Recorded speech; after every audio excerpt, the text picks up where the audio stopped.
All right, I think we're live. So let me hit the record button so we can get this for the podcast as well. And here we go. All right, everybody. Welcome to season 2, another episode of what is now called the Professional Brotherhood, formerly the Professional Volunteer. First episode with our new name. And we decided to go live tonight. I've got John on live from the back deck in Jersey. What's up, John? I've got Kara cigar in hand. Kara's joining me from the real upstate New York with a brand new, beautiful background. Hey, Kara, what's going on? Hi. She wants to curse me out right now, but that's okay. Mm-hmm. So, what's going on, everyone? How are you? How you guys doing? We're here. We're alive. We're alive. All right. Listen, I just want to mention that I like the Professional Brotherhood, maybe even more than the Professional Volunteer. I agree. You think? Yeah, I love it. I gotta tell you, I don't know. I've been a little salty all week. I'm not gonna lie. Like I've been pretty transparent on this show the entire time. I've definitely been a little bit salty over the whole thing. But I'm not salty over the way it went down, because it could have gotten down. It could have been a lot nastier, you know. If you listen to the mutual aid episode last year, I will never forget the day that I got an envelope in the mail with a $30,000 bill for a picture I didn't use. Somebody used on a website they built for me, and a $30,000 bill for copyright infringement came in the mail, and I was like, "What the fuck is this?" You know? Oh my god! yeah. And this did not go that way, but whatever. I the original name kind of fit perfectly for the message that we were trying to and still are putting out there, and trying to get people to join in on, and whatever. This too we'll get used to it. I'll get used to it. I'm glad you guys like it. I'll get used to it. That's all that. I like it. Yeah, I like it too. I think it's good. Well, we're going to talk a little bit about Brotherhood tonight, I think. So we are. So that'll dive in. Are you sure? We really want to get the inside scoop on what you think about it, John. Yeah. So it's the most abused term in the fire service today. Yeah, I agree. So we are live on YouTube tonight. So if you are listening to us live on YouTube, please go over to the chat, say hello, tell us who you are, where you're from. If you have any questions or you want to chime in on the conversation, feel free to chime in on the conversation. We did one of these a while ago now, right, John? It was a while ago. It was a while ago. Yeah, make sure you chime in. I'm watching the chat here. So yeah, John's watching the chat, and he'll reply or make sure that your question gets into the conversation. Kara wasn't a part of the show when we did the last one, so this is her first live episode. Right. So because she didn't have a background like that. Right, it's true. She would have tried to. We're going to talk about the background a lot tonight. I can already tell. Like last time we talked about the background too, because I had the anatomy poster up and the St. Florian and St. Patrick poster, and then you guys had to, I like this better than the anatomy poster. I'm gonna be honest. The anatomy poster freaks me out a little bit. Well, you might learn something. Well, that's true. There's nothing wrong with anatomy. You're right. All right, so bodies. So where are we gonna start? Where do you guys want to start? Well, I did want to say, when you made the switch over to the Professional Brotherhood, I know that you asked me about it, do you think that as a female, that's an issue? And I told you I absolutely don't. And I know that most people that follow me and have watched any podcast that I've been on before know my kind of feeling about that I don't think that if you want to be equal, you can't be separated. And that's just my opinion. But I did want to share what the definition is of brotherhood, right? So It's an association, society, or community of people linked by a common interest, religion, or trade. Yeah. So I think that covers everybody, right? That would be within the Fire Service Brotherhood. I agree. Sure. So I just wanted to say, like, just get that out there. That's what the definition is of brotherhood. And I do think it applies for sure. Yeah. Well, look, you know, we live in such a polarized world anymore. It's like it's crazy that you have to overthink everything that you do. Right. But, you know, I'm jotting down potential names. And look, you got to know something about my personality if you haven't figured this out yet. I'm an all-in kind of person, right? So when I know that something needs to change, you know, some people were like, "Oh, just chill out, take some time, think about it, you know, whatever. You don't have to do it overnight. It's not like anybody's pushing you." I'm like, "Nope, change has got to happen. I'm doing it." Like, you know, so I'm driving and doing voice messages with different names as things pop into my head, and you know, and I had a list, and when I kind of said, "Ah, well, the Professional Brotherhood would be easier because I don't have to totally rebuild the logo and I don't have to totally rebuild everything. It's just one word." Right. And yeah, the first thing that popped into my head, I'm thinking about, you know, Caribbean on the show all the time. You know, I've had Brooke on the show. I've talked to other female firefighters all the time. And I'm like, all right, is somebody going to get offended? Am I going to offend somebody by saying brotherhood? Like, how long is it going to take me to get that message? It'd be like, well, what about the sisterhood? You know? I haven't gotten it yet. So maybe that's a good thing. You know, I don't know. I think maybe those people aren't listening. They might not be listening. Right. Okay. Right. And maybe that's what it is. Right. But we do live in such a polarized world that you do have to put that kind of thought into decisions, unfortunately. Well, no matter what you do or what you choose or what you put out there, you're going to offend somebody, unfortunately. You Absolutely. Know? Yeah, agreed. You know, that's just the way it is. Yeah. Somebody's going to get their panties in a wad over something. Yeah. Yeah, you're right. You're right. So, all right. So good definition. So let's, you know, so we got the definition. I'm glad. I was happy when you responded that you agreed. And I kind of had a feeling you would, but whatever, you know. But so let's talk about this whole brotherhood thing. Because like John said, it's a pretty overused word in the fire service, right? I mean, yeah, you know, as soon as you like, just because somebody walks into a volunteer fire station and they were a civilian yesterday and today they're a volunteer firefighter because they got voted into the agency, does that automatically give them like their brotherhood card? Well, according to the definition,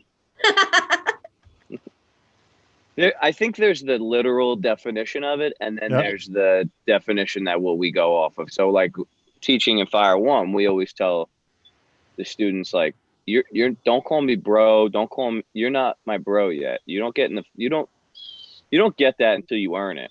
Sure. And that's the whole thing, you know, we've talked about that a million times. It's like earning your stripes and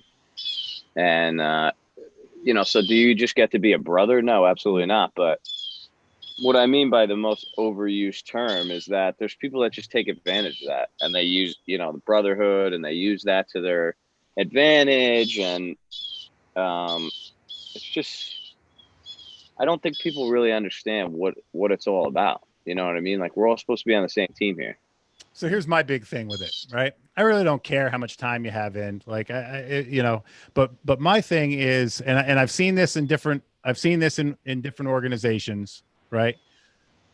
And we've talked about this before, right? We have disagreements, whatever. We're a group of diverse individuals that are going to have disagreements on things, whether it's operational disagreements or how the agency is run, difference of agreements, or the fact that we're charging $8 instead of $7 at the pancake breakfast this year, disagreements, right? We're going to have disagreements, right?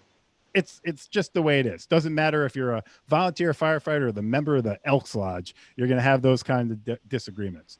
What I really don't like is when people can so easily toss the brotherhood out the window because they disagree with somebody.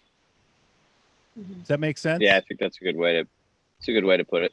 Right. The fact that in a brotherhood, you have each other's back, right? All the time. And just because you may disagree on something, right, doesn't mean that that gives you the right to, you know, walk out of the station and talk shit about somebody because they have a difference of opinion of you with every person they run into on the street that has nothing to do with your organization, right? That to me is not brotherhood. That's right. I don't know what the hell that is. It's freaking sixth Right. grade school. I think that people have, this is what I've come to understand, and maybe therapy has helped me, or my wife, I don't know, but like, I think people literally have nothing better to do and they thrive on that, right? They like get their kicks on talking shit, starting shit, and I don't, either they don't have anything else to do, they don't have anybody at home that, you know, their home life sucks, or they don't have anybody at home, or whatever it is, something drives them, those people, because everybody has them, to just live in that world of like stirring the shit pot. Mm-hmm. They just can't let anybody else succeed. Like if you're doing good, they're going to tear you down no matter what, because they don't like it, because they're not involved in it, they can't get the credit for it, whatever. There's a million reasons, but I just think these people don't have anything else to do. I think they get their kicks doing it. Yeah. There's people who are not involved in one thing and they got to tear it down for whatever reason is. I don't know. Maybe somebody on YouTube can give me their opinion, but I just don't. It's all over in the public safety, and I just don't get it anymore. We were just talking before the show started, like how I just don't get it anymore. I'm kind of over it. You know, it really has soured me recently. Don't get me wrong. I love the fire biz. I love firefighting. I love doing all that stuff. But like the instructing, the social media, it's really brought me down recently. Yeah. Well, social media is a whole different like creature, you know, when it comes to that, because I think that it can be really beneficial, and social media can be a good thing for a lot of purposes. But I think that for us as a society, and the way we interact with each other, and with the way we interact even in our departments and that kind of thing, you know, scrolling through and getting that like instant gratification of the picture and the view changes every second, literally every second, robs your brain of the ability to process conversations in real time. And when you are constantly, you know, looking on social media and, you know, comparing and seeing what other people are doing, and then feeling threatened because somebody's doing something similar to you, or you think your perception is that they're doing something better to you, and that is perceived as a threat. And then you're, you know, kind of carrying that around with you, right? I mean, you're carrying that like, you know, jealousy and that, you know, comparison and all that around with you all the time. And then when you're bringing that into your department and you're trying to interact with people towards a common goal, it's not real. You know, what you see is sometimes based in reality, but a lot of it isn't real at all, you know, and it's very difficult the more that we're bombarded with that. And especially now, like with the pandemic that's driven everybody inside and everything is virtual communication. It takes away the human experience, and it takes away the ability for us to interact with each other in real time and learn about each other and process the conversations and the relationships that we have. So it's really a double-edged sword in my view. And I agree. That's a much more professional way to say that than me, but we talked about this on one of the early shows, that like now young firefighters post like their dirty leather helmet, they post like a job they went to, they post this, they post that, and like they have street credit now. Yeah, you know, they I like was just going to earn. talk about that. Yeah, so they like earn street cred on social media. And when I was coming through, and you guys understand, there was no social media, or I don't know, I don't know when Instagram or Facebook came about, but like there was none of that. So like the way I earned street cred was like our firehouse was very strict about drinking. So I was the young kid. I couldn't drink up at the firehouse, and they would drink every drill night after till 3 a.m. And I would stand there and I would get ribbed and get made fun of. And then they would be like, my nickname was Little Bitch. And then they'd be like, all right, little bitch, clean it up. And I'd have to clean up the members room, and I'd ride my bicycle home. And that's how you earned street cred back then. That's how they respected you. You know what I mean? Yeah. So, and how many years, besides, how many years ago was that? 15? Yeah. When I was 20 years ago. Okay. Yeah. And what would happen in today's society if you called somebody somebody little harassment? Bitch? Yeah. If you called somebody little bitch. Yeah, right. Exactly. Right. Couldn't do it. Harassment. I see, like, and that's the difference. Is that? Go ahead. Go ahead, Kara. I was just gonna say, like, when you see the new firefighters, the first, almost like, seems like the first thing that they do, and you can tell because they're wearing like probationary helmets and their gear is like brand new, like there's not a speck on it or whatever. And like the first thing they're doing is like making TikTok videos or making Instagram posts or whatever. They don't have a class under their belt. They don't have a drill under their belt, like anything like that. And they're out there calling themselves, a fireman and that kind of thing. And I don't want to take that away from anybody. I definitely don't want to throw shade on anybody for what they post or whatever. But I do think that they're, again, looking for that instant gratification rather than earning their place in the Brotherhood. And that's the big difference, I think, with some of the newer members that are younger that are coming in. I don't see it as much because we get a fairly, broad variety of age groups in my department. The older guys that come in, I don't see that, as much from them. They are there for the camaraderie. They want to like hang out. They want to learn things. They want to ask questions. I see that more from that generation, but definitely the younger ones, you can tell which ones are gonna last in the fire service and which ones are there for their, 40 hours of high school volunteer service, and then you're never gonna see them again, Yeah, for sure. One of the best examples I see when we go to Firefighter 1 is they got their Proby helmets, and they got the elastic band on it, and they get 2 big chocks, and they got these new spike. Oh yeah. What the fuck are those? So like, I'll literally be like, get that shit off your helmet. You're not forcing doors right now. You're not, you know what I mean? You're not in the back of a strip mall forcing doors. Yeah. You're learning how to be a firefighter, basics. Yeah. Get that shit off your helmet, because the only thing you're trying to do is look cool. I've been in the fire service for 20 years. I've never kept the chalk in my helmet, because the first time you get hung up on something, it's gone. Yeah. I keep it in my pockets. Mm-hmm. Yeah. And I like asking them what it's for. Like, that's a fun game. Like, and I hate to say it like that because it sounds cocky and obnoxious, but it's a fun game. Yo, what do you use that stuff for? Yeah. What's that? Right. What's that wood in your helmet for? Why do you got nails up? What are the nails up there for? You ever see guys that come in with like 17 nails down the side of their helmet? Like, bro, what do you I was a fireman for probably 15 years before like an instructor taught me about putting nails in your helmet and what you would use nails for. Like I like for a good 15 years, I bet. Like, so I know damn well some kid that's been in the service for 3 months has no freaking idea why he's sticking nails in his helmet, other than he saw it on YouTube or somebody else at the firehouse. Because it's cool.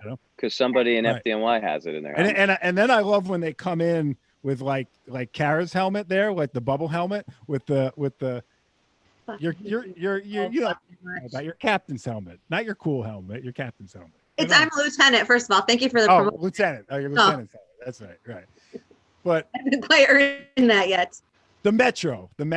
When they come in with the Metro and they've got like the things off the side with the flashlights hanging down, like they come off like this, and we go in to do like breathe downs or air consumption or something. The first thing that gets caught and ripped off is the flashlight off the side of the helmet. I'm like, yeah. What do you? what are you doing? Like, learn first. Don't worry about being cool. Don't worry about don't worry about putting your picture on freaking Instagram or making the most ridiculous TikToks. Oh, ever. TikTok. Kara sent me a TikTok of a dude doing dressing drills with no clothes on yesterday. No, Trump's going to shut it down. Don't worry about it. The guy literally had no clothes on. He was wearing like boxers. No clothes, just in boxers. It was amazing. And I'm like, why are we doing this? And of course, he shut off commenting, so we couldn't do obnoxious comments on there. Roast him. I mean, roasting is the most fun part of the Brotherhood. Like, look at John. Like, look at where he came from being little bitch. Like, you know, It was your rite of passage. When you get roasted, you're in. When nobody's talking to you in the station. That's part of the program. Yeah. If nobody's talking to the station and nobody is giving you shit, you're not there. You're not there. You know, and nobody's going to stroke your ego and tell you what a great job you're doing when you're standing there filming everything with your phone. You know, when you learn a skill and execute the skill and prove your knowledge of the skill, then people are going to start talking to you and being like, hey, you might be worth something to us. Right. You know, one of the things that has really frustrated me over the last, I don't know how many years, but you know, why in the career, on the career side, can they still run their recruit academies somewhat like, I'm sure they're not what they once were either. Right. But they're still somewhat like a military-ish style academy. Right. Yeah. I don't want to draw that comparison because I know it's still not the same, but you get what I'm saying. You know, it's militaristic. It's militaristic, right? But in the volunteer service, we used to be able to get away with some level of that, you know? Now we're so worried about upsetting somebody or somebody writing a complaint or somebody getting pissed off because somebody whatever said that, you know, we talked about this. This wasn't the job. Did we? I don't know. No. So we talked about this, and one of the things that came up was making the recruits run or do push-ups. Right. So now the rule is they can't run, right? They're not going to run.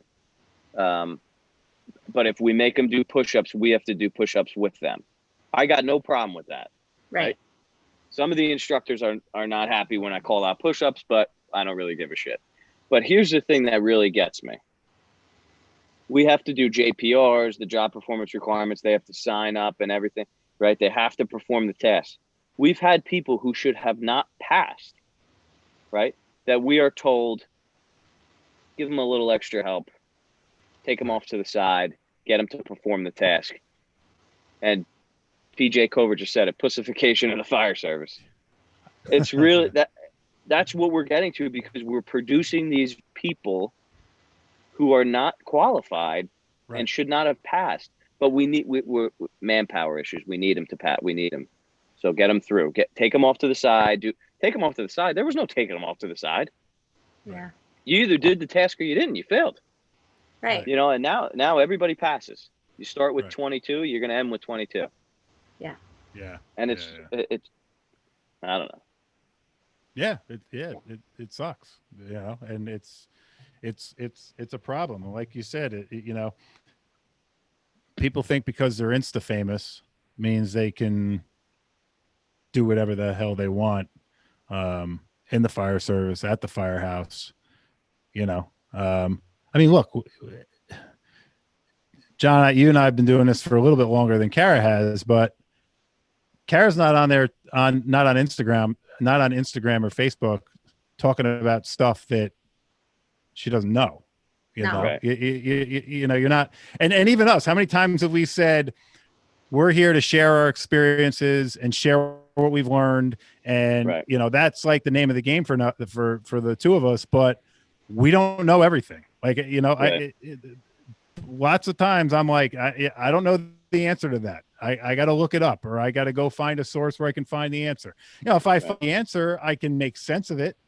from knowledge, skills, and abilities of the past. Even if it's something that I don't know how to physically do, you can usually find it somewhere and then take all the other things that you've learned and adapt to that skill or whatever the hell it is. But you know, everybody thinks they're a freaking expert. You know what's really funny? 2 years I was just looking at your background, Kara, and that little can with the flowers in it looked like a mic. A mic? Like it looks like a mic that's hanging down next to you. No, it's just a can of flowers. She's up. She's upping her podcast game. She has a boom mic now. Yeah, I thought. Yeah, seriously, I thought you had a boom mic hanging from the ceiling. No, it's just flowers. It's just a shitty decoration in my house.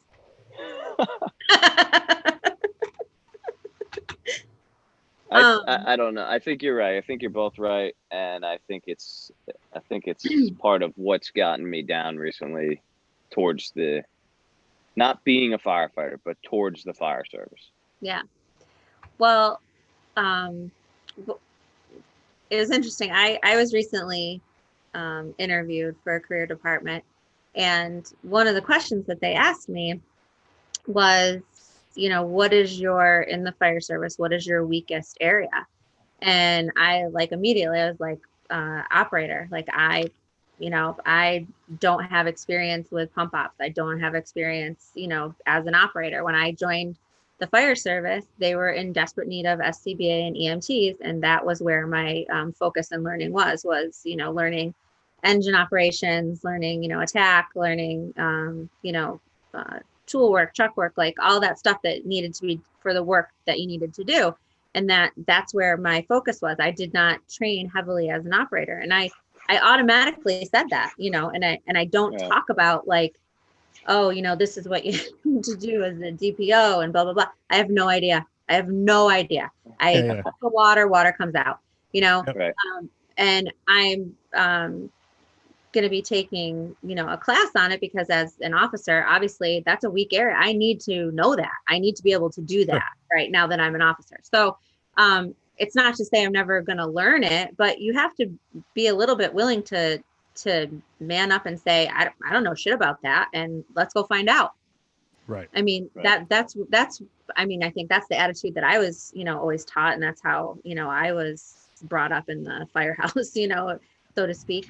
And it was interesting because afterwards, the chief that was interviewing me said, you can't believe that the answers that we get. Some of them say, there's nothing I'm not good at. And then some of them don't have an answer at all. They can't think of anything they're not good at.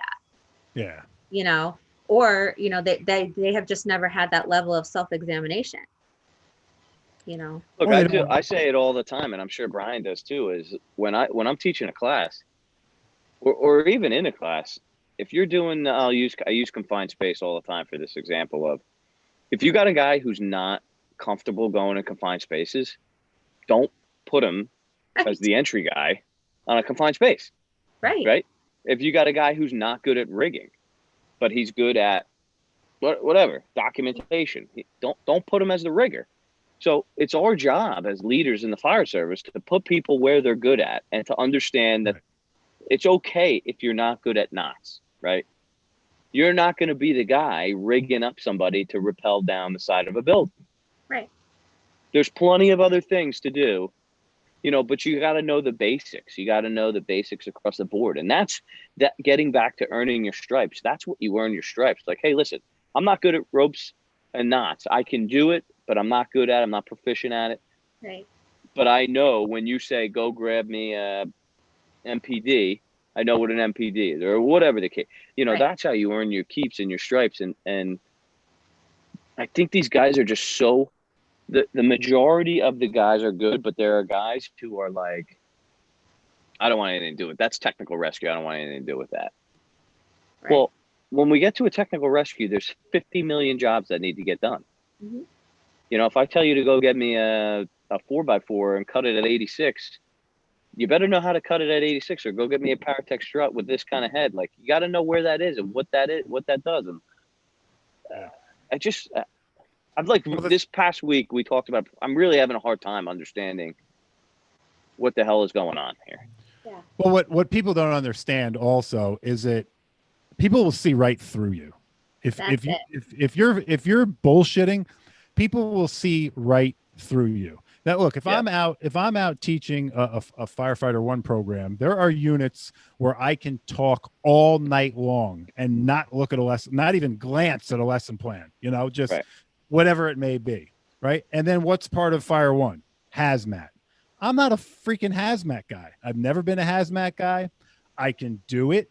I can get through it. Right. We don't run a lot of hazmat calls. I'm not immersed in that world. Right? A guy that's immersed in the hazmat world can come into a hazmat unit and talk hazmat like it's the most freaking exciting thing on planet Earth. For me, it's not. Right.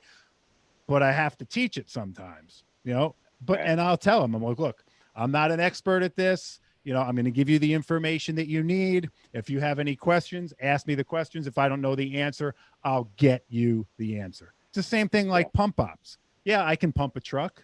If I had to go out and pump an engine tonight, sure, I can pump an engine, but I'm not the guy that's going to be doing water flow calculations. Right. I'm not the guy that's going to be telling you if I pump this, you're going to get this, and at this pressure and at this friction. Right. That ain't me. I'm not that guy. Some guys are really good at that. The tip side, 1 3/8 tip and this. Yeah. They know all that shit. I don't know that stuff either, but like I know how to get water out of the hose, and I'm generally pretty good with it. But like you said, that's what earns you the stripes. And like you said in your interview, this is my weak spot. Yeah. And, looking back on like my years as chief and what happened in my old company, I wish I was humble enough to realize, now I realize like I didn't do everything right, which you never do everything right. Right.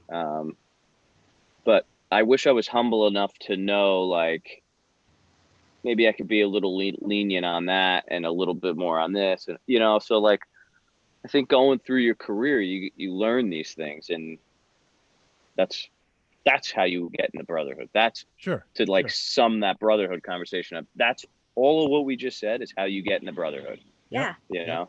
Like that kid that's hungry, that comes in hungry and is at every drill early and is going around and looking in all the engine compartments and trying to learn where stuff is. Like that's the kid that I'm looking at, that's the kid that I'm like, okay, we can start bringing him up more. We can start getting him involved more and doing other things. The kid that is, back in the corner on their phone the whole time, and you try to engage them and you try to bring them in and you try to get them involved in practice. And then when you get to the call and you ask them for something, they don't know where it is, you're out. That's a telltale sign. Like you don't have to, have all the classes under your belt your first, 2 months in, but if you know where everything is on the rig, that's freaking awesome. We need you, we need you for that. Yeah. Well, here's another point to that is going to all these kids going to all these classes and they got a pocket full of certs like this. Yeah. And then they think they're hot shit. It doesn't work that way. Yeah. You could have all the certs in the world. You've never been in a fire. You've never been in a fire. Right. Well, and look, and a lot of this also goes back. We're going to tie in a whole bunch of crap tonight, I think. So, training like you fighting like you train, however you want to, if you're training like shit, you're going to fight fire like shit, however you want to throw it out there. I know we've had guys that we probably do an auto extrication drill a month, maybe we'll skip a month sometimes, but we do quite a few of them, and every once in a while you'll hear some grumblings, how come we're always doing auto extrication? How come we don't do anything else? Or how come we're doing this all the time? But you know what? This past weekend, when we had a shitty extrication, good one, like a real technical extrication, and it went seamlessly, and we picked this car apart like it was a freaking Jenga set, then everybody's like, oh shit. Now I see why we're always doing auto extrication, like everybody's eyes open up like, oh, wow. We are good when we train at, when I started the structural collapse team in South Wall, they were like, oh, fuck this. We're not going to do this, blah, blah, blah, blah. The first car into a building we had, like you said, it went seamlessly. Yeah. Brought the trailer, put up some struts, put up wood. Everybody was like, holy shit. And then the guys bought in. I always talk about guys buying into your program. Mm-hmm. Now they're buying in. Now you earned it. You got to keep it going, Yeah, for sure. And I'm a firm believer in this. All this extra stuff is what makes people buy in. It makes people buy into your program even more. Because let's face it, none of us are going to that many fires. No, it Right? just doesn't happen anymore. Yeah, right. None of us are going to that many fires. You know, unless we're in some big city that's freaking burning down, none of us are going to fires. Even car accidents. What? Why? Why are you smiling? Come on. What are you thinking? You want to say something? Just they're going to more than you. Huh? Wow. Wow. Balls. Oh God. Brass balls tonight. Yeah. She's got big ones. I told you I had a shitty day and I'm salty. Okay? It's happening. Guess get out the shaker. We're all a little salty. We're all a little salty tonight. All right, what else? Let's dive into some other stuff. We've been on for what the hell time is it? Oh, we've only been on for 40 minutes. Why does it say an hour? Because we were doing? Because we were bullshitting before I hit live. What are we doing? 6 hours tonight or what? How long is this live program? Yeah. We have no questions yet, John? No, nobody cares. Nobody cares to ask us questions because we're so good at explaining everything. Because we're not in FDNY or we're not in busy urban companies. We're just volunteers. Don't you say that. I don't want to hear that negative self-talk. Sorry. Yes, exactly. Sorry. I'm going to start calling you Phyllis because that's my therapist's name. Oh my God.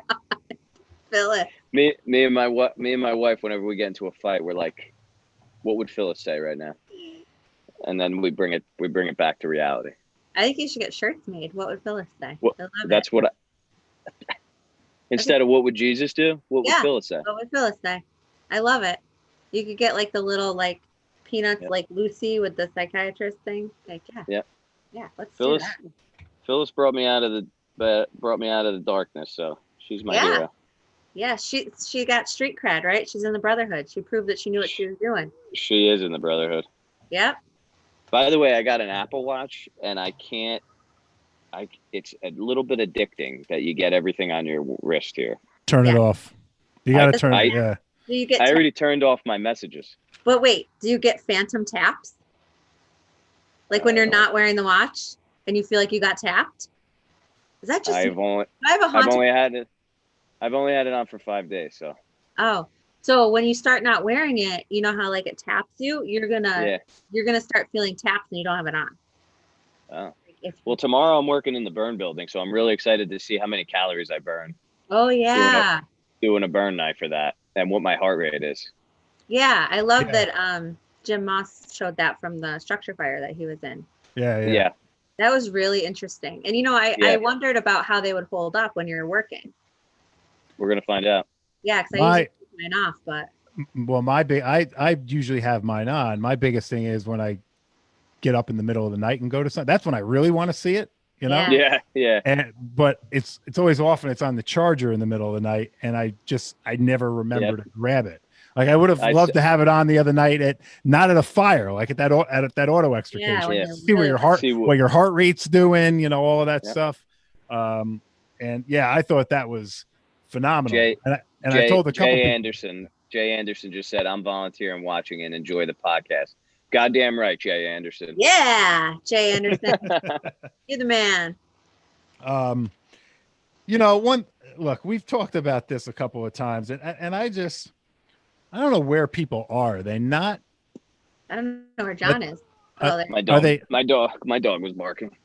Are they, and I don't want to keep harping on the youth, because it's not only the youth. No. The guy that was getting dressed with no shirt on the other day, he wasn't young. No, right? But you can tell he's a new firefighter. You can. And look, I know some people are going to say, well, you don't want to shit on their enthusiasm. Getting dressed. I kind of want to shit on doing dressing drills in the nude is not shitting on somebody's enthusiasm. Oh, it's so cringy. What in the world is going on that we have to that nobody's paying attention to this shit? You know what my dad would say if you told him don't shit on my enthusiasm when I was a kid? I can't. I don't even want to say it because you'd have to put the parental discretion thing on there. Right. Oh, Right. you know, But my point is, look, I'm friendly or interact on social media with most of my guys and girls. There's a few that I don't, but for the most part, we all interact on social media, and they know that if I ever found them on any of the social media platforms doing some of this like stupid, embarrassing shit, that there would be a conversation happening, One of my biggest fights when I hired a career staff in my department, when I was chief, I was in charge of them. I hired them, everything. One of my biggest arguments was posts on social media while they were working. Ruined a friendship to this day. yeah. Because they were in the back of the rig and they posted a picture with their feet up and they said, another busy day on the job.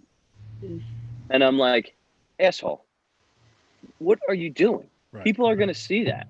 Right. Well, and look, I do get into, I get into some arguments even here at home over some stuff that we put, and we're pretty over the things that we put on social media. We always make sure there's nothing identifying the license plates, things like that, and I'll get I can't believe you guys posted that. I'm like, well, look, it's going to hit everywhere. Like whatever. Yeah. People just don't feel that can go in a couple different directions, I guess. But I don't know. Kara, say what you're going to say because I kind of lost my train of thought. You're getting old. Your train of thought derailed. My train of thought derailed. But what I was going to say is like for career departments or for any regular paid job, like, I work at a hospital and we have social media rules about what we can post. That if we are in our work, gear and if we're on duty or whatever.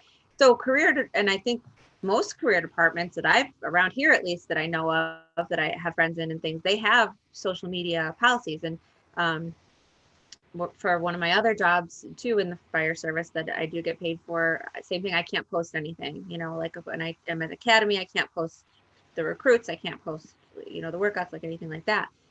So when we've talked about this on the show, the three of us before too, about even though it's not a paid position, it's a volunteer work position.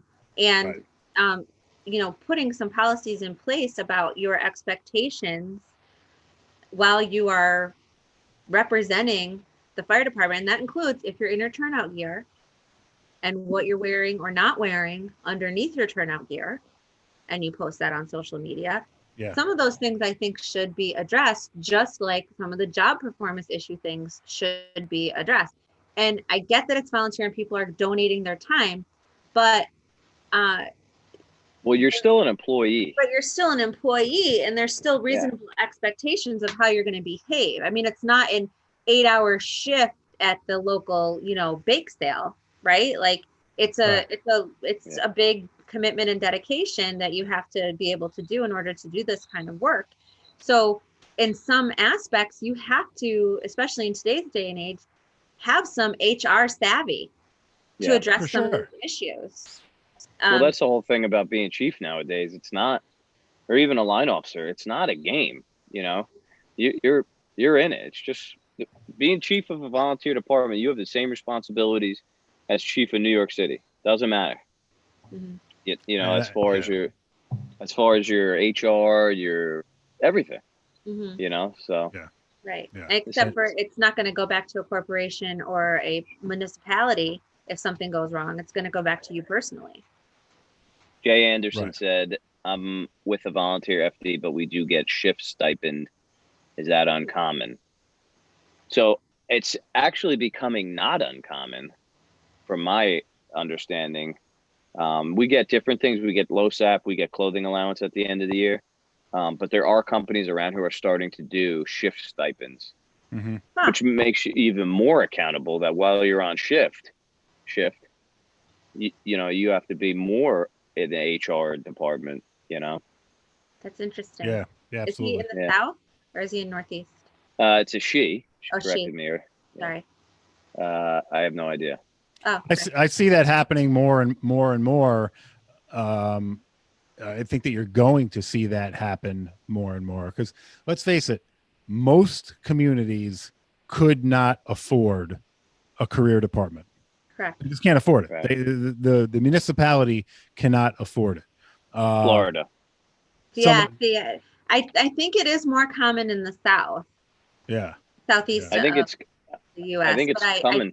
I think it is coming. It's not prevalent around me, where in my area, to answer her question. It's not prevalent in this area. Well, In real upstate. when I had Nick from Brotherhood Academy Radio from up in Maine on the show, they had a similar setup. It was either like a pay-per call or a stipend or something like that.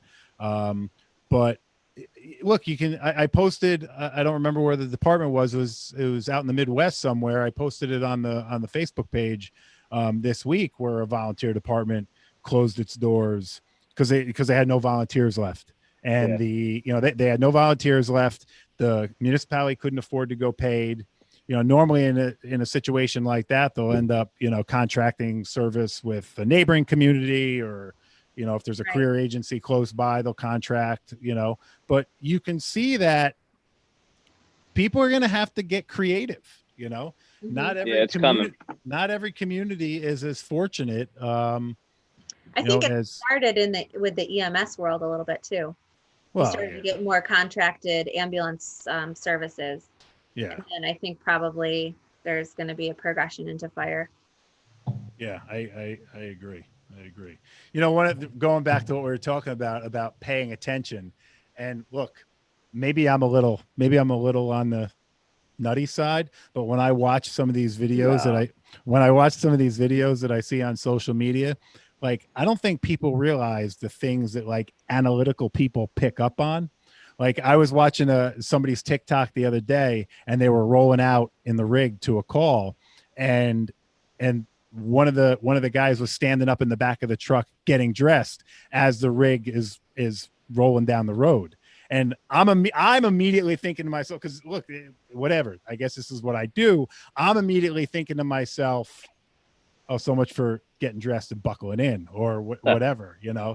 And I know that the guys that are older and saltier and wiser than me are going to be like, oh, we've always done that, but again, change in the fire service tradition, right? We shouldn't be driving down the road with guys getting dressed in the back of the rig with no seatbelts on, I would hope. No. Well, two things here that Jay Anderson said: we're like a magnet program for young firefighters to go on to career departments, which is like that Kentland, so that's a huge thing. Yeah. And then PJ Covert said, I think if you want to be a chief officer of a department, there's got to be some sort of promotional test. You have 19 and 20-year-olds being chief, just my opinion. I 150% agree with that. Yeah. For chief. Chief, yeah, for sure. If you want to be a chief of a department, doesn't matter how big, how small, it needs to be some sort of test, interview, something. And then it can't be a 1-year term. Yeah. A lot of the towns around here do 1 or 2 year terms. You can't get anything done in 1 or 2 years, right? But also on the flip side, like, I was chief for 8 years. That was too long. By the 8th year, I was burnt. I was burnt out. So I think the budgeting alone requires somebody that has some level of work experience in handling money. Yeah. Regardless of what listen, I don't have a bachelor's degree. I don't have a master's. Right. I have an associate's degree. But I learned how to do that stuff. Yeah. And there are some chiefs that just go by and they don't learn anything, and they're just they won the popular vote, and that's it. Yeah. Yeah, well, I agree with what PJ's saying. I don't know. At a minimum, it's got to be more than a group of people just checking certifications and run numbers. All right, he or she made the amount of calls they had to make. They made the drills. They got the OSHA points. They took the classes they had to make. Okay, they're good to run for chief. Yeah. There's definitely more to it than that. Can they physically actually do the job and manage the organization? Do they give a shit? Like, we just got done saying a few minutes ago, like you said, John, it doesn't matter. It doesn't matter if you're the chief in a small town in upstate New York, or if you're the chief of the FDNY. You're still responsible for your agency all the time, 24/7, 365 from the time you take that position, right? It doesn't even matter if you're there or not. If you're there or not, right? You know, guys, a couple weeks ago, guys are messaging me, you know, whatever. I'm sending out messages with stuff that was going on in my area while I'm on vacation. They're like, "Oh yeah, why are you worried about it? Enjoy your time on the beach." I'm like, you can't shut it off. You know, you can't shut it off. And there's a difference between micromanaging and being involved in something because you have to be involved in something. You know, there's that difference as well. You know? Well, and you can delegate and let your crew run what your crew is supposed to be running, because as we've talked about before, whoever you elect as lieutenant, you're electing as your chief. Yep. Yeah. I know a wise guy that said that. You don't want to toot your own horn, but want. But so you want to delegate and you want to be able to give people opportunities to start to experience those roles, but you still, I think that you need to still be present in whatever way. I mean, you don't have to, like John said, physically be there, whether, you know, you're there or not, but you have to have your thumb on what's going on. You know, you can't just. That was my big mental health battle. Yeah. Sorry. That was my big mental health battle, was like, you can't turn it off. Right. You know, like, I could text my deputy and say, "Hey, I'm going out to dinner with my wife tonight," just so he knows I'm out to dinner. But if a structure fire comes in, or you know, something fatal fire, or one of my guys get hurt, I can't just not have my phone on me, you know. And that's a great point about, you know, John, you talk so much about mental health and wellness in the fire service. Like, that's a great point, because I think when people talk about mental health in the fire service, we focus a lot on just like the bad call or the things that we see, but they don't, you don't think about like the emotional and mental toll it takes on you to always be in a state of readiness, you know? It's not just, and you know, if you listen to my class, it's not just about the bad call. I used to think it was the bad call. And then the more I learned going through life and therapy and stuff, it's about the emotional and mental strain of doing it for so long, of what I did, you know. It's not just a bad call. Right. Yeah. It all weighs on you. You know, it all weighs on your personality, your mental capacity, all of it. You know, the whole, and people be like, "Oh, you know, don't," in the old days, "Oh, don't be such a pussy," you know. But there's days. 5 years ago, when I started my class and talking about mental health, I got made fun of. I got laughed out of my firehouse. Right. Because it was, we don't need to hear your sob story again, John. Okay. Let me know. Because most of you are divorced and alcoholics, so. Right. Let me know how that works out for you. Right. Yeah. But you know, somebody out there does need to hear your story. Oh yeah. You know. Well, that's what kept me going, and that's what like is rejuvenating, is like, I'll get the phone call or the text at like 3 a.m. and be like, you know, they won't come right out and be like, "Hey, I'm having a hard time," but they'll be like, "Hey, bro, what's up?" You know. I can't, whatever, and you know what's going on. Right. And just that the fact that they reached out to me, because I'm in the you know, I earn the respect. I'm in the Brotherhood.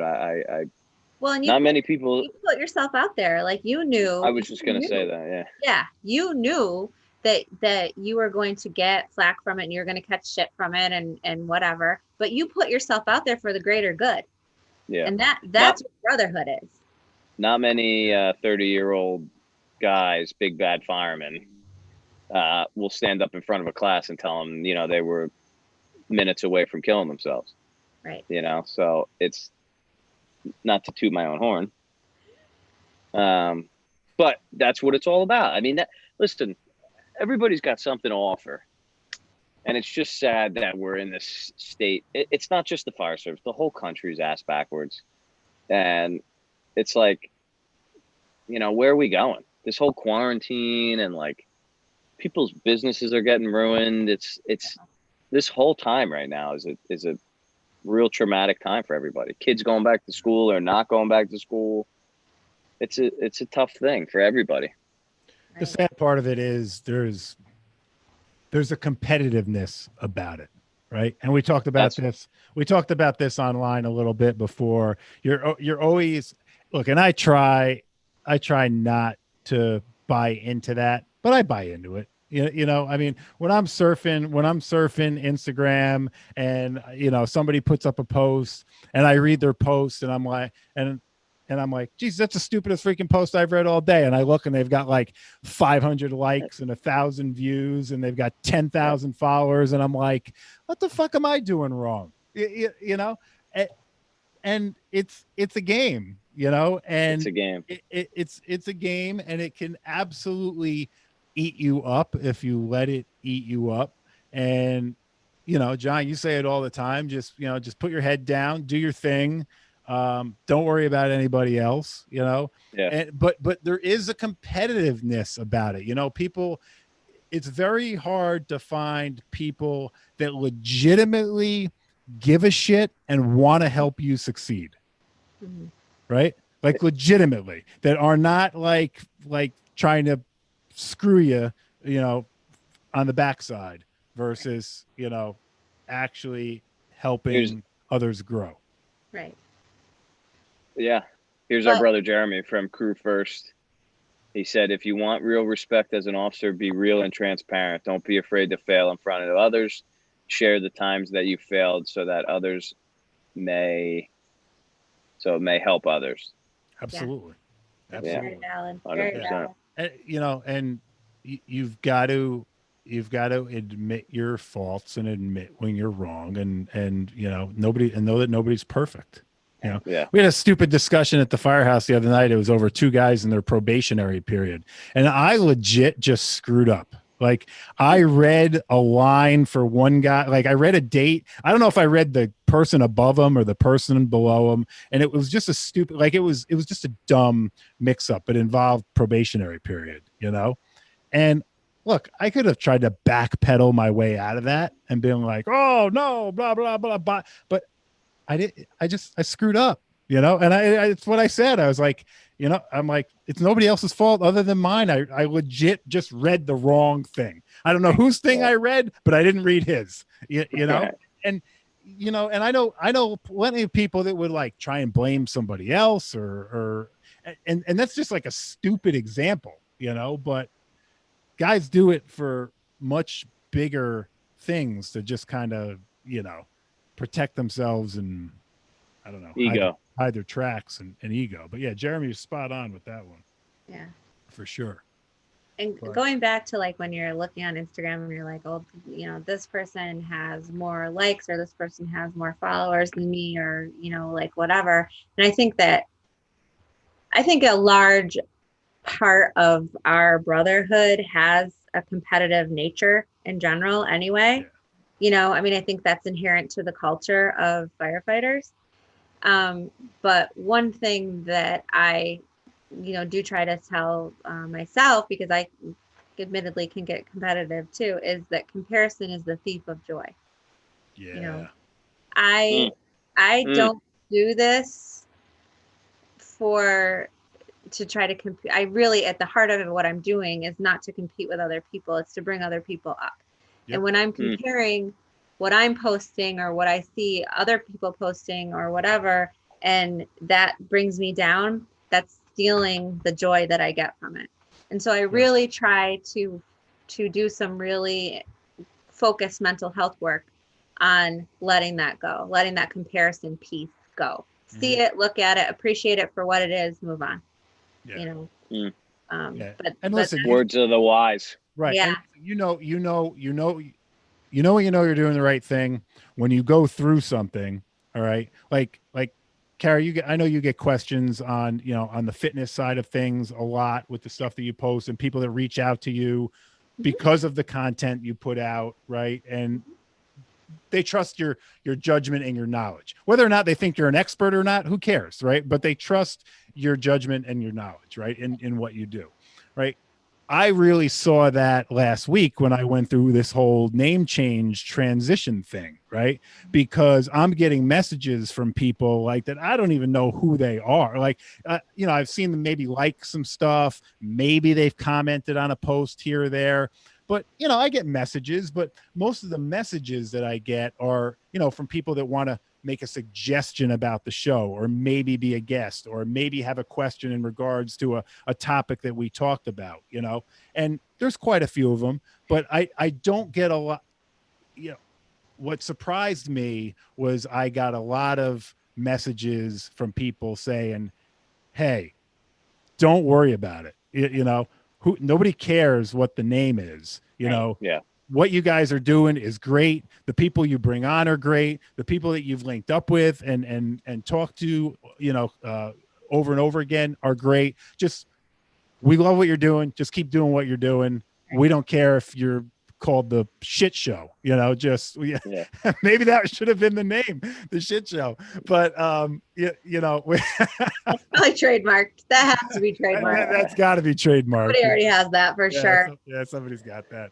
But whatever, and that's, when you're feeling kind of down on what you're doing, or you take a punch in the gut, and you're like, what the hell? And you start getting those messages from people that legitimately are seeing value in what you're doing. Right.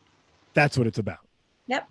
Right. And you could take that right back to your respective fire stations and whatever role you play in that organization, whether you're a formal leader, a chief, a captain, a lieutenant, or you're an informal leader, just one of the senior men or women. If you're providing value, people are going to see that you're providing value, and they're going to, using John's words, buy into your program. Right. Yeah. Yep. I totally agree. Agreed. PJ keeps scrolling, he said. I just saw something pop up. Yeah. You have to. Yeah, I agree. So, all right, let's start wrapping up. How do we want to wrap? Is there anything else that we want to touch on before we wrap up? No, I feel better. You feel better? I don't feel better, but there's nothing we Come can do on, about it. you got to feel a little better. You have to feel a smidge better. No, listen, I get it. It's just you go through, it's peaks and valleys. It's peaks and valleys. So peaks and valleys just have to. Go ahead. Sorry. You just have to keep your head up and keep. I say it all the time. Keep your head down and just do what you do. And that's what I said to you guys before we started. Like, I know what I'm doing, and that's it. I'll do what I do, and I don't give a shit about anybody else. Yeah, it's peaks and valleys with everything, right? Doesn't matter what you're doing, you're going to experience peaks and valleys, right? I did Kara's workout today. That was I don't know if that was a peak. I don't know if that was a peak or a valley. No, actually it was good. And it was a good one today. It was a good one today. And I think it's my turn. And I think I told you the other day that I've just kind of been in this, whatever. I figure out a way to do something regardless of I'm in a rut or not when it comes to fitness. But I like when I'm in something structured and I know exactly what I'm doing all the time. Yeah, definitely. And I don't know. Just tell me what I'm doing. I'll do it. Ever since vacation, I've just kind of been like, what do I want to do today? Do I want to go for a run? Do I want to throw the sandbag around? Do I want to do a freaking video on TV? Do I want to, whatever, But peaks and valleys. Mm-hmm. What were you going to say? You were going to say something smart. I know you were. Tell us what you had to say, Kara. No, I'm good. I'm all good. Just gonna. You know what we didn't do tonight? What's that? Make fun of your Euro. That's because it's because I got the night off because we were making fun of Kara's of her Metro. Of her Metro with the big Scotch-Lite stickers. Oh, bad. It's so bad. Oh, let me ask you a question. Does it have a big Scotch-Lite C on the front? For what? Casanova. No, it has our like reflective. Of course, sticker. It's got to be reflective because and it says like lieutenant or whatever on it. I mean, like, I do not have any, like, I don't have a big band with a with 8 door chalks in it because I keep my door chalk in my pocket. But Do you have a half EMS, half fire logo on it somewhere? I don't. I don't. I've been on like some really bizarre EMS calls lately where I really, at this point, don't want anyone to know I'm an EMT anymore. Listen, you know why I can make fun of this shit? Because at some point in my career, I was that guy, right? Yeah, where was my God. you posted? Everybody we was. all were. Right. So I did own a Metro at one time. I think I've sent, you've seen pictures. I think you've both posted it. I did post it. I did own a Metro one time. And I think it said EMS. And my Metro did have a big blue Star Life on the front. Absolutely. You know, had my last name on the back, back in Scotch Light. Listen, we don't make this shit up. We've all been there. We've all done it. Well, yeah, I was, but I'm going backwards. Like I had the nice leather New Yorker and now I got back to the turtle shell. Like was my Proby year again, but it's red this time. Listen, you earn it. You'll earn your leather, your red leather, and then it'll be that much better. Yeah. I got to earn something if I'm going to get a red leather on top of the yellow one I already have. I'll send you some paint. I'm going to start a GoFundMe. You can do it. Start a GoFundMe for some paint. For my helmet. You can do it yourself. Paint it. That's what I did to mine. Thanks to everybody in the chat. We appreciate it. Yeah, thank you. Thanks everybody for sure. In. Yeah. All right. So let's wrap this up. Carrie, go ahead and wrap up your stuff. Plug away. Yeah. So follow me on Facebook and Instagram, St. Florian Fitness. And if you have questions about fitness and wellness, nutrition, feel free to reach out to me. I'm happy to help. And I want everybody to make sure that they are doing a workout every day to stay safe and to reduce line of duty deaths due to cardiac health. Absolutely. And I want to just add on to that because we talked about it a little bit. If you didn't watch our episode with Jim and Dan from Firefighter Functional Fitness, the tracking of what you're doing on the fire scene, if you're wearing a smartwatch, I thought was a really, really like cool idea, because you hear guys all the time be like, oh, I got to get my workout in. And you're like, weren't you at a fire for like 6 hours last night? Wouldn't you consider that a workout? And they're like, no, I still got to get my workout in, but it's, I haven't done it yet. So, but it's gotta be. See, John, when you do yours, I want you to post it. Yeah. It's gotta be, tomorrow. It's gotta be, I want to see like where my heart rate is at, where I want to see where everything is at after when I go to a real, decent job, regardless of what kind of job it is. So do that if you're wearing a smart device of some sort. John, I'm working plug the away. building tomorrow, so I'll let you all know. Okay. There you go. Jersey Shore Emergency Training, Facebook and Instagram. Really all I got.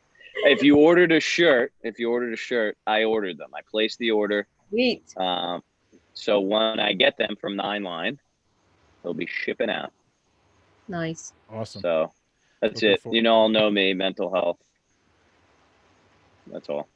Extrication training, Surf City, New Jersey. Yeah, Surf City. Are you coming? September 19th?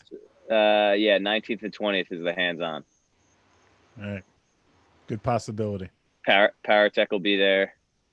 Intershuts they say they're still on. I don't know how they're gonna do. Yeah, I don't think it's gonna be a go, but they're saying hardcore. They're on. They're doing it. Hard chargers. So it is a foreign fire show, so maybe they. Yeah, maybe they just don't give a shit. Maybe they don't care. Although it is in PA, which is slightly surprising. But anyway. Yeah. All right, I guess it's my turn. So name change, which means all new places to find the show, kinda. Professionalbrotherhood.com, professional.brotherhood on Instagram.